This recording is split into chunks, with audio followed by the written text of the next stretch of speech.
What's up, Big Red Nation? It's your boy Brandon Holmes here, half of the Blue Bloods College GameTime podcast, and I am here to give you guys some inside analysis. I went to bed the other day, and I was just thinking about college football, how great it is, and the thought hit me.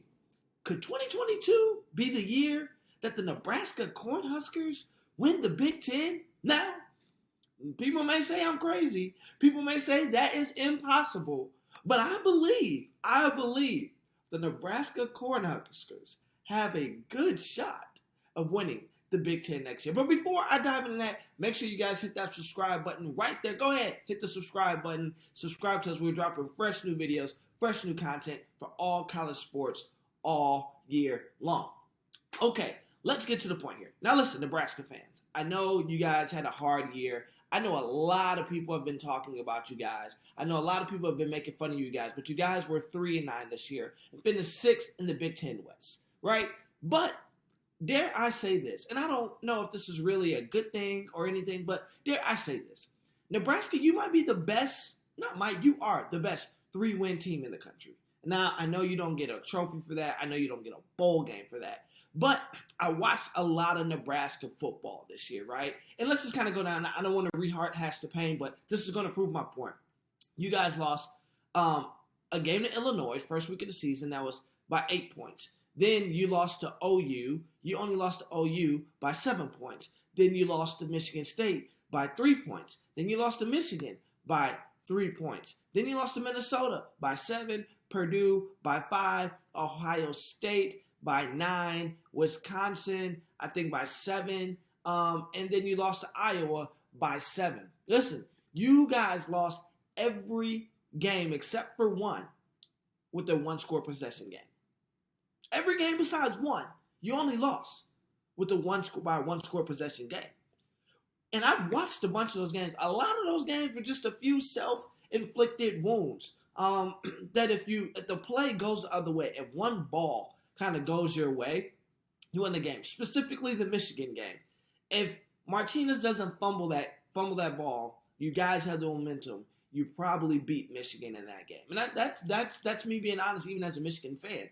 You guys are better than three wins. So here's why I think you guys have the possibility of winning the Big Ten, but you definitely, I believe, could win the Big Ten West, right? Now, big news is, one, you guys are getting a new quarterback, right? This guy that you guys got coming in off the road tomorrow, he will be there on Friday, December 8th. Akron quarterback Zach Gibson, a former 3-star quarterback. He played big time. He played some football at Akron last year. Put some big numbers, not even as a primary starter. And I think he will fit Scott Frost's system very well. Scott Frost is an offensive genius. I love everything he brings to the table. He game plans well. And I believe you guys remind me of Michigan last year. Good talent, put yourself in positions to win, but you just kind of make the mental mistakes, and I think that'll make you better. But then I'm looking at your schedule next year, Nebraska. I'm looking at it, and it's actually very favorable. Let's listen to this. You start the season off with Georgia Southern. I think that's a win. Then you get all your wrinkles out, the rust off your system, and then you play OU at Memorial Stadium with a new coach in Brent Venables. So I don't know, it's his first year being a head coach, replacing a lot of talent because a lot of kids are transferring out, and some of the recruits that OU is bringing in is following Lincoln Riley. And Memorial is a hard place to win. I think you win that, okay? I think you start the season off 2-0. Then you go at Rutgers. I believe you beat Rutgers. I like what Schiano's doing there, but I think you guys just have the talent to run them out of the gym, right? So there we go. We're already starting the season 3-0. Then you play IU, Indiana at Memorial Stadium. Yes, they had the fluke year last year. Michael Penix might be back next year, but I still like you guys to win that game. I think you guys are going to start off 4-0. Now, your first big test comes against Michigan and at the Big House and in Ann Arbor, right?